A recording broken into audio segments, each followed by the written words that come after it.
warahmatullahi wabarakatuh. Perkenalkan, saya Nirmala sebagai penyampai materi pada kali ini. Materi yang akan dibahas yakni tentang teks cerita sejarah.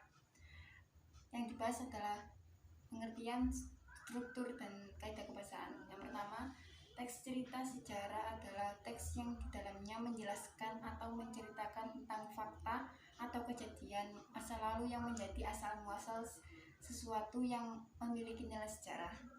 Di dalam teks cerita sejarah disampaikan pengisahan suatu deretan peristiwa yang disusun berdasarkan kronologi waktu. Teks cerita sejarah berkaitan dengan teks narasi. Teks cerita sejarah disampaikan berdasarkan pada peristiwa-peristiwa yang terjadi di lapangan dan membentuk kisah sejarah teks tersebut. Sama halnya dengan jenis teks lainnya, teks cerita sejarah memiliki struktur tersendiri yang jadi pedoman dalam membuatnya dan menjadi ciri khas yang membedakan teks cerita sejarah dengan jenis teks lainnya. Teks cerita sejarah seperti halnya jenis teks cerita lainnya, yaitu novel, cerpen, dan lain-lain, termasuk kategori cerita ulang. Dalam teks cerita sejarah, terdapat struktur yang membangun teks cerita sejarah. Di antaranya ada sebagai berikut. Yang pertama, orientasi.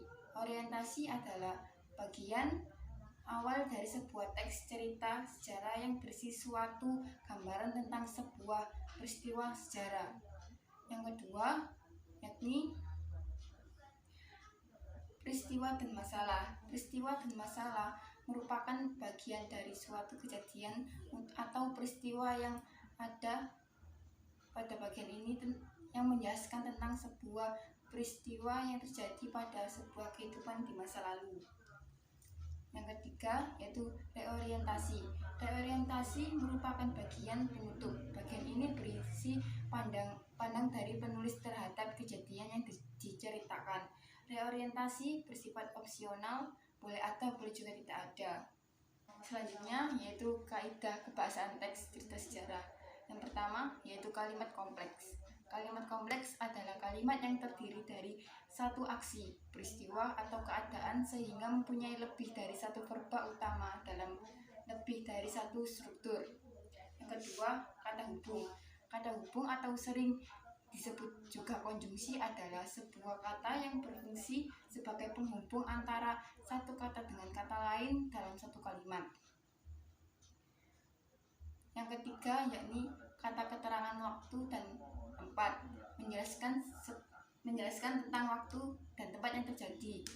Yang keempat yakni kata rujukan.